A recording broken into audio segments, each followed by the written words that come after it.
Ó, se liga. O armário aqui caiu, ó. E é uma madeira meio tipo compensado. Daí, eu arrumei um jeito. Comprei essas plaquinhas. E vou ver se dá certo. Ó. O melhor pro meu ficou assim. Aí você mede aí e vê qual que fica melhor. Ó, é interessante porque esse aqui vai ficar junto com esse. Então ele se adapta ali ao tamanho. Ó, encaixou, vou tirar ele pra pôr ali que é mais fácil.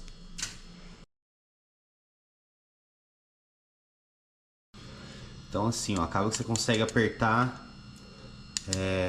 a dobradiça na placa. Eles conseguem encaixar ali onde os buracos saíram, mas daí você coloca o parafuso aqui assim pra prender na madeira.